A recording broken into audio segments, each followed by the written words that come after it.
Je me suis laissé convaincre par BYD au moment où l'entreprise a dépassé Tesla. 2,26 millions de véhicules électriques vendus contre 1,64 million en 2025, numéro 1 mondial. Mais dans ce même rapport annuel, le bénéfice net de BYD s'est effondré de 19%, un recul inédit depuis 2021, pendant que son partenaire rival, Sattel, affichait un record de plus 42,3%. Trois conséquences, coup sur coup. La marge moyenne de l'industrie automobile chinoise s'est écroulée à 2,9%. BYD a rappelé plus de 200 000 véhicules en quelques mois. Ses emprunts à long terme ont bondi de 641% en un an. Alors, qui gagne vraiment la course aux batteries? Et gagne-t-on seulement quelque chose, en dehors de ceux qui nous vendent le rêve de 2027? Je vais vous expliquer pourquoi le président de Sattel a lui-même déclaré, en 2026, que la technologie des batteries à électrolyte solide n'était qu'à 4 sur 9. Et ce que ce mot, 2027, signifie réellement pour deux entreprises qui contrôlent, à elles seules, plus de la moitié du marché mondial des batteries. Avant d'aller plus loin, une question simple. D'après vous, qui va vraiment payer la facture de cette course aux batteries? Les actionnaires, les acheteurs ou nous, les rêveurs qui y avons cru? Dites-le en commentaire maintenant, on vérifiera ensemble à la fin. Et si ce sujet vous concerne, laissez un like, ça m'aide énormément à continuer ce genre d'enquête. Tout a commencé en mars 2020, avec une vidéo devenue virale. BYD plantait un clou dans sa Blade batterie, en direct, pour prouver que l'accumulateur ne prenait pas feu, ne fumait pas, tenait bon. 3 mois plus tard, en juin 2020, cette même batterie équipait la BYD A9V, premier modèle grand public à en bénéficier. Pour moi, comme pour beaucoup d'autres spectateurs ce jour-là, ce clou est devenu un symbole. Celui d'une entreprise qui ne bluffait pas, qui montrait ses preuves à visage découvert au lieu de se cacher derrière un communiqué. J'y ai cru, sincèrement. Ce genre de démonstration marque plus durablement qu'un slide de conférence de presse. Et il faut reconnaître que cette confiance ne reposait pas sur du vide. En 2025, CATL détient 39,2% du marché mondial des batteries pour véhicules électriques. 9e année consécutive à la première place. BYD suit en deuxième position, entre 16,7 et 18% selon les mois. Ensemble, les deux entreprises contrôlent 55,6% du marché mondial. Autrement dit, plus d'une batterie sur deux, quelque part dans le monde, sort des usines de ces deux groupes chinois. Face à une dominance pareille, on a naturellement tendance à croire ce que ces géants annoncent sur parole.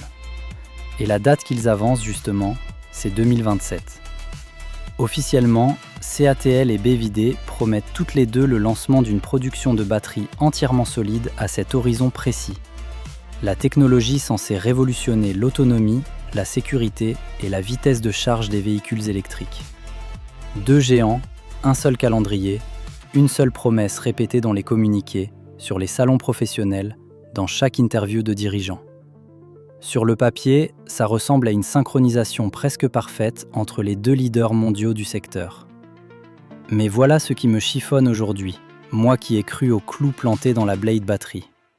Quand deux entreprises qui pèsent plus de la moitié du marché mondial annoncent, presque mot pour mot, la même échéance pour la même révolution technologique, est-ce vraiment une coïncidence industrielle?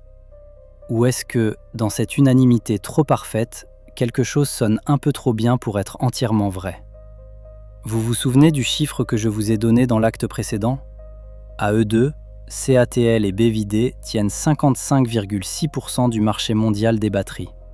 Une domination presque totale. Alors j'aurais dû me dire que la même année, les deux géants publieraient les mêmes bons résultats, portés par la même vague. Sauf que non. En 2025, la même course technologique, la même guerre des prix chinoise, a produit deux bulletins de santé financière radicalement opposés. Et c'est là que ma belle histoire de conquérants invincibles a commencé à se fissurer. Commençons par BYD, celle que j'admirais tant. En 2025, la marque a vendu environ 2,26 millions de véhicules purement électriques, dépassant Tesla et ses 1,64 millions de livraisons. Sur le papier, c'est un triomphe historique. BYD devient le plus grand vendeur de VE au monde. Sauf que dans les mêmes 12 mois, son bénéfice net a chuté de 19% à 32,62 milliards de yuan, soit environ 4,72 milliards de dollars. C'est la première baisse de profit de BYD depuis 2021. Vendre plus, gagner moins. Voilà le paradoxe que personne ne m'avait montré dans les publicités. Et la marge, elle, ne ment pas. La marge brute de BYD est tombée à 17,74% contre 19,44% un an plus tôt. Ce n'est pas un accident isolé, ni une mauvaise trimestre. C'est une tendance de fond, publiée le 27 mars 2026 dans le rapport annuel officiel de l'entreprise. Autrement dit, chaque voiture vendue rapporte proportionnellement moins qu'avant, même si le volume explose. Pour moi, en tant que spectateur qui avait cru au récit de la conquête sans limite, ce chiffre a été le premier signal d'alarme sérieux. En face, Sattel raconte une toute autre histoire. Le 10 mars 2026, l'entreprise publie son propre rapport annuel. Chiffre d'affaires de 423,7 milliards de yuan, en hausse de 17%, et surtout, un bénéfice net record de 72,2 milliards de yuan, soit 10,4 milliards de dollars, une progression de 42,3% sur un an. Pendant que BYD encaisse un coup, Sattel bat son propre record historique. Deux acteurs dominants, un seul marché, une trajectoire de profit totalement divergente. Ça, on ne me l'avait jamais présenté comme ça. Il faut dire que Sattel n'a pas seulement mieux vendu ses cellules, elle s'est aussi mieux financée. Le 20 mai 2025, l'entreprise réalise une double introduction en bourse à Hong Kong, levant environ 4,6 milliards de dollars, la plus grosse opération boursière mondiale de l'année. L'essentiel de cet argent part directement financer la construction d'une nouvelle usine en Hongrie. Autrement dit, Sattel entre dans la bataille des batteries solides avec un coussin financier frais, quand BYD, elle, doit déjà composer avec une rentabilité qui s'effrite. Et tout ça se joue dans un contexte où le marché automobile chinois lui-même se dévore de l'intérieur. La marge moyenne de l'industrie automobile en Chine s'est effondrée à 4,1% en 2025, puis à 2,9% sur les 2 premiers mois de 2026. C'est une guerre des prix généralisée, où chaque constructeur casse ses tarifs pour survivre aux voisins. BYD, en tant que constructeur automobile en plus d'être fabricant de batteries, encaisse cette pression à double titre, sur ses ventes de voitures et sur ses marges de cellules. Pour vous, spectateurs, voici ce que ça signifie concrètement. Quand une marque promet une révolution technologique pour 2027, il vaut la peine de vérifier si elle a les moyens financiers de tenir cette promesse ou si elle communique une ambition qu'elle espère financer plus tard. SAT, avec ses profits records et sa trésorerie fraîche de Hong Kong, semble mieux armée. BYD, elle, doit défendre sa position de numéro 1 mondial des VE tout en voyant sa rentabilité fondre trimestre après trimestre. Ce n'est pas rien. Alors la question qui m'a vraiment empêché de dormir, c'est celle-ci. Si la marge de BYD s'amenuise sous le poids d'une guerre des prix qu'elle a elle-même largement alimentée, avec quel argent l'entreprise compte-t-elle financer une course aussi coûteuse que celle des batteries solides d'ici 2027 ? Parce qu'une chose est sûre, l'argent qu'on ne voit pas toujours apparaître dans la ligne officielle « emprunt bancaire », une entreprise peut toujours choisir de l'emprunter autrement. Vous vous souvenez du chiffre qui devait tout expliquer, cette marge qui s'effondre, ce bénéfice en baisse malgré des ventes records ? Eh bien, pendant que BYD répétait que 2027 serait l'année de la révolution, une firme de recherche basée à Hong Kong épluchait ses comptes avec une loupe beaucoup moins complaisante. Et ce qu'elle a trouvé, si on lui fait confiance, ressemble moins à une success story qu'à un tour de passe-passe comptable. En janvier 2025, GMT Research publie un rapport qui fait grincer des dents. Selon son estimation, et j'insiste, c'est une estimation, contestée par BYD elle-même, la dette nette réelle du constructeur avoisinerait 323 milliards de yuan à la mi-2024. Pas dans les emprunts bancaires classiques, non. Planqués dans un poste comptable fourre-tout, les autres dettes fournisseurs, gonflé au point de servir, selon cette lecture, de financement déguisé. Une manière d'emprunter sans que ça ressemble à de l'emprunt. Et cette hypothèse trouve un écho troublant dans un chiffre, lui, parfaitement vérifiable. Selon les données LSEG, BYD met en moyenne 127 jours à payer ses fournisseurs. 127 jours. La norme occidentale tourne autour de 45 à 60 jours. Donc BYD paie plus de 2 fois plus lentement que ce qui se pratique ailleurs. Concrètement, ça veut dire quoi? Que des milliers de petites entreprises chinoises, celles qui fabriquent les vis, les câbles, les capteurs, financent, sans le savoir, la croissance du géant qui les emploie. Et si vous pensiez que c'était un accident isolé, regardez la trajectoire des emprunts à long terme. Ils atteignent 61,2 milliards de yuan fin 2025, en hausse de 641,1% sur un an. 641%. Ce n'est pas une entreprise qui ajuste ses finances. C'est une entreprise qui change de régime d'endettement en pleine gonflée d'euphorie médiatique autour du solide État. Voilà l'envers du décor, pendant qu'on vous parlait de 2027 comme d'une ligne d'arrivée. Cette histoire de dette qui se cache derrière des délais de paiement, ça mérite qu'on la suive de près, parce que ce genre de mécanique finit toujours par ressortir quelque part. Abonnez-vous si vous voulez être prévenu la prochaine fois qu'un chiffre comme celui-là refait surface dans l'actualité des voitures électriques. Parce que pendant que les comptables s'interrogeaient sur la dette, les ingénieurs, eux, s'inquiétaient d'autre chose. En octobre 2025, BYD rappelle plus de 115 000 véhicules en Chine. Les modèles Tang et Yuan Pro sont concernés, à cause de défauts du contrôleur moteur et, tenez-vous bien, de joints défectueux sur le compartiment de la batterie. Le compartiment de la batterie. Celui qu'on nous montrait résister triomphalement à un clou planté devant les caméras. 5 ans plus tard, ce n'est plus un clou qui pose problème, c'est l'étanchéité de série.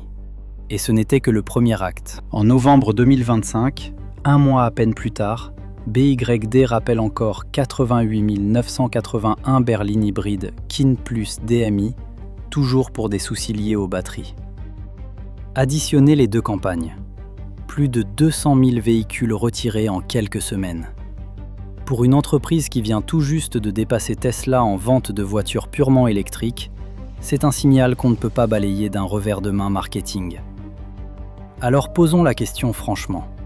Une entreprise qui emprunte de plus en plus, qui paie ses fournisseurs de plus en plus lentement et qui rappelle des dizaines de milliers de voitures pour des problèmes touchant directement au cœur de sa promesse fondatrice, la sécurité de la batterie, cette entreprise-là a-t-elle vraiment les moyens de tenir la promesse suivante, encore plus ambitieuse, encore plus lointaine techniquement?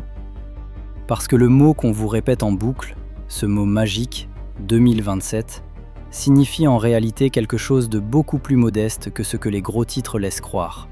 Et ça, même les ingénieurs qui construisent cette technologie l'admettent, du bout des lèvres, quand on leur pose directement la question.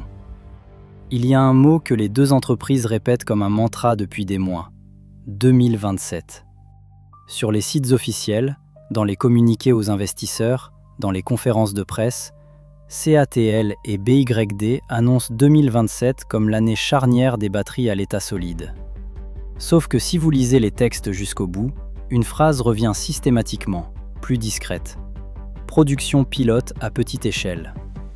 Pas production de masse. Pas commercialisation grand public. Une nuance que la plupart des titres accrocheurs oublient soigneusement de traduire pour vous. Le 25 juin 2026, à Dalian, lors d'un forum du Forum économique mondial, le président de CATL, Robin Zeng, a lâché une phrase que j'aurais aimé entendre avant d'y croire moi-même. Il a déclaré que la technologie des batteries à l'état solide de sa propre entreprise se situait au niveau 4 sur une échelle de maturité qui en compte 9. 4 sur 9. C'est le niveau d'un prototype de laboratoire, pas celui d'un produit prêt à équiper votre prochaine voiture. Et il a ajouté que la probabilité d'atteindre des installations à l'échelle du million d'unités avant 2030 était, selon ses propres mots, très faible. Ce n'est pas un concurrent hostile qui balance ça, c'est le fondateur de l'entreprise leader mondiale du secteur, celle qui contrôle 39,2% du marché des batteries pour véhicules électriques. Zeng est allé plus loin encore. Même une fois les premiers produits livrés, a-t-il dit, rien ne garantit que le marché les adoptera bien. Autrement dit, L'homme qui vend le rêve avoue publiquement qu'il ne sait pas lui-même si ce rêve trouvera preneur. Ça calme, non? Et pendant ce temps, sur Internet, une autre rumeur circulait. Une batterie CATL capable d'offrir 2000 km d'autonomie, avec une densité énergétique de 450 Wh par kilogramme, disponible dès 2027. Ça sonnait tellement révolutionnaire que ça méritait d'être vrai. CATL a dû sortir un démenti officiel pour couper court. Non, l'entreprise n'a jamais annoncé une telle batterie. La précision donnée était sans appel. 2027, c'est de la production en petite série. La production de masse et l'application à grande échelle n'arriveront pas avant 2030. Voilà comment naît un mythe. Un chiffre flou, relayé sans vérification, jusqu'à devenir une promesse que personne n'a réellement faite. BYD n'échappe pas au même mécanisme, avec sa propre version du calendrier. Le plan, tel qu'il est présenté, prévoit une batterie à électrolyte sulfuré affichant environ 400 Wh par kilogramme, une autonomie annoncée supérieure à 1000 km, une recharge de 0 à 80% en 10 minutes et jusqu'à 10 000 cycles. Sur le papier, ça écrase tout ce qui existe aujourd'hui. Mais regardez où ça atterrit d'abord. Dans un parc de démonstration d'environ 1000 véhicules de la marque Yangwang, le segment le plus premium, le plus cher, le plus loin de votre garage. Le vrai déploiement massif? BYD le fixe lui-même à 2030, avec une extension à environ 40 000 véhicules dans ses gammes Dynasty et Océan, celles que les gens achètent réellement. Et cette extension est conditionnée à un objectif précis, que le coût de production rejoigne enfin celui des batteries au lithium liquide actuelles. Pas avant. Ce n'est pas un caprice technique, c'est une contrainte économique brute. Tant que le prix ne descend pas, la technologie reste un produit de vitrine, pas un produit de série. Et puis il y a la mise en scène. Le 31 juillet 2026, BYD a déposé 6 nouveaux brevets liés aux batteries à l'état solide, avec un design d'électrolyte double. Sur le plan technique, c'est un vrai progrès d'ingénierie. Mais sur le plan de la communication, le timing n'est pas anodin. Ça tombe exactement quand Satell vient de recadrer publiquement les attentes du marché. Chaque annonce de brevet, chaque communiqué, chaque promesse de performance devient une carte jouée dans une partie de pression mutuelle, qui semble le plus avancé aux yeux des investisseurs, pas forcément qu'il est réellement. Alors voilà où j'en suis, et où je vous laisse aussi. Les deux créateurs de cette technologie, les deux entreprises qui la maîtrisent le mieux au monde, disent eux-mêmes qu'elle est à 4 sur 9, qu'elle ne touchera pas le grand public avant 2030, et qu'ils ne savent même pas comment le marché va l'accueillir. Alors pourquoi, chaque semaine, un nouveau titre continue de vous vendre 2027 comme l'année où tout bascule pour vous, l'acheteur ordinaire? Parce que derrière ce calendrier se cache une économie qui explique pourquoi ces entreprises ont besoin de ce battage médiatique précisément maintenant. Après la démonstration du parc de 1000 véhicules Yangwang et de tous ses pourcentages de densité énergétique, revenons à quelque chose de plus terre-à-terre, le prix. Parce que derrière chaque promesse de laboratoire, il y a une facture. Et celle-ci, ni BYD ni Satell ne l'affichent sur les diapositives des conférences de presse. Moi, j'ai fini par aller chercher les chiffres moi-même, et ils ne racontent pas la même histoire que le marketing. Par estimation des analystes du secteur, produire 1 kWh de batterie à état solide coûte aujourd'hui entre 400 et 800 $. Une batterie lithium-ion classique, celle qui équipe votre voiture actuelle, coûte environ 115 $ le kilowattheure. Faites le calcul, c'est 5 à 10 fois plus cher. Alors quand on vous vend autonomie de 1000 km, recharge en 10 minutes, gardez en tête que ce chiffre-là, personne ne le communique. Et si vous pensiez que votre prochaine voiture électrique en profiterait à prix contenu, oubliez.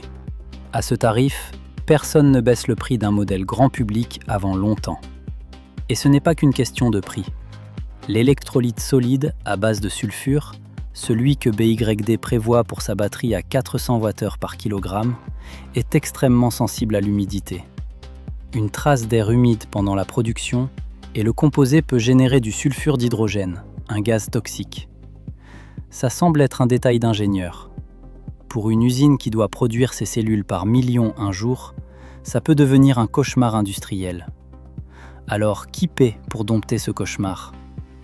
En mai 2024, le gouvernement chinois a débloqué plus de 6 milliards de yuan pour financer la recherche sur les batteries à état solide, réparties entre 6 entreprises sélectionnées: CATL, BYD, FAW, SAIC, Geely et Will.ion. 6 entreprises se partagent cette enveloppe, pas 30, pas 100. Une sélection resserrée qui dit clairement où l'État chinois place ses paris et qui laisse tous les autres acteurs du secteur en dehors du financement public. Autrement dit, l'État a jugé que le marché seul ne pouvait pas assumer ce pari. Si la technologie était aussi prête qu'on vous le vend, pourquoi Pékin injecterait-il de l'argent public dans une course que les entreprises devraient financer toutes seules ?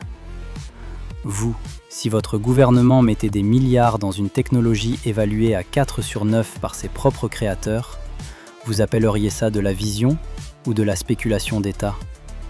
Dites-moi votre avis en commentaire. La Chine n'est pas seule sur cette piste d'ailleurs. Toyota a investi plus de 15 milliards de dollars dans les batteries à état solide et détient plus de brevets sur le sujet que n'importe quelle autre entreprise au monde. Leur objectif affiché ?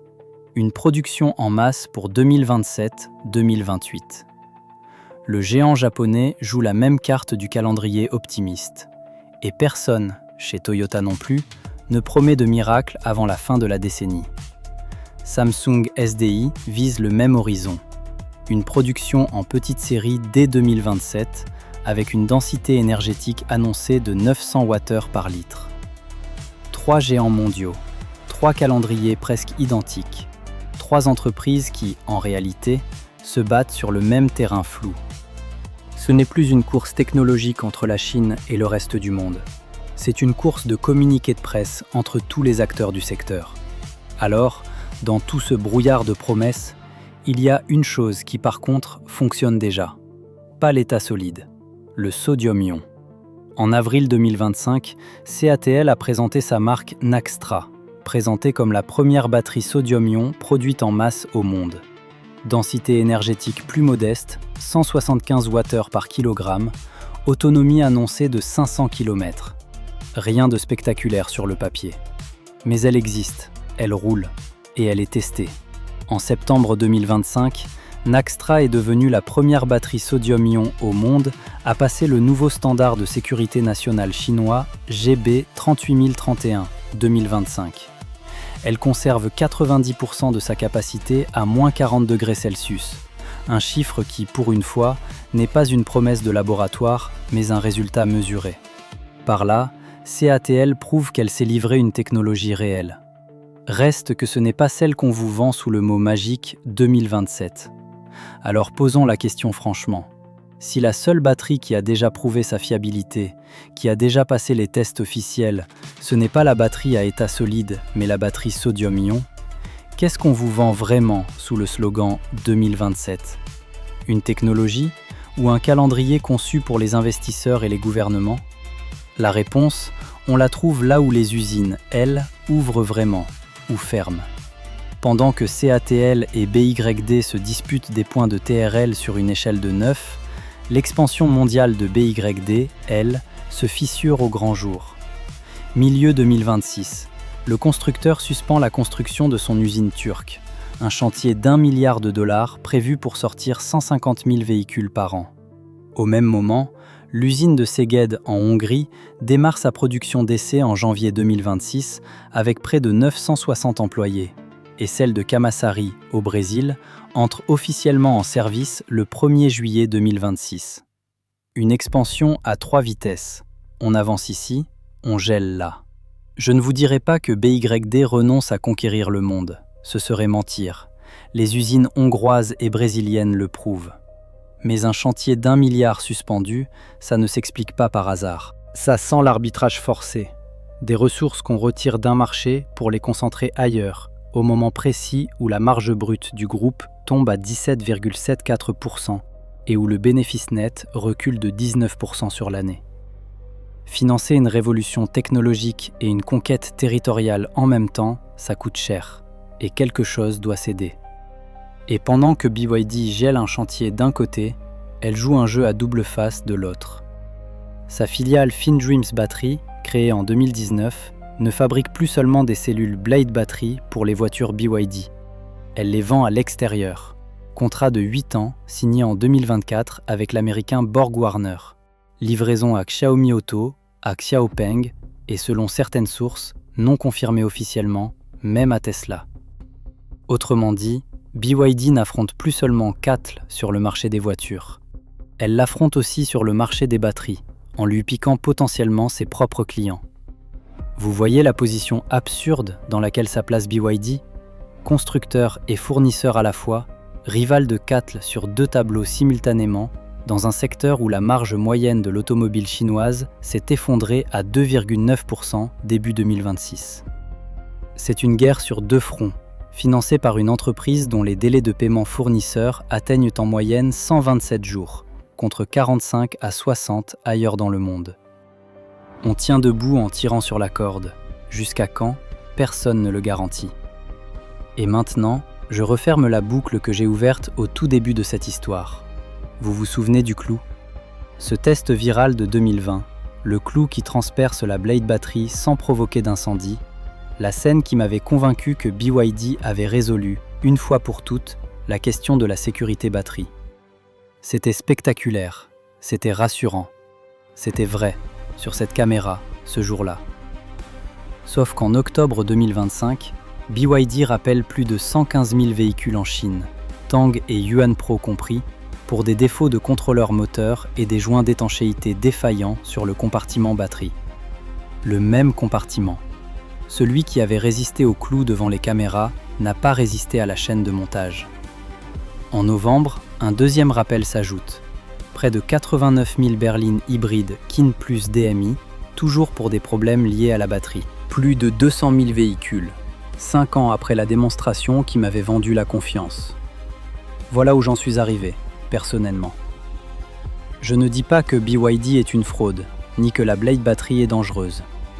Un test de conformité et un défaut d'étanchéité de production, ce ne sont pas la même chose, et je refuse de mélanger les deux pour vous faire peur. Mais j'ai compris une chose, la démonstration marketing et la réalité industrielle vieillissent à des vitesses différentes. Et moi, j'avais mis mon argent sur la première.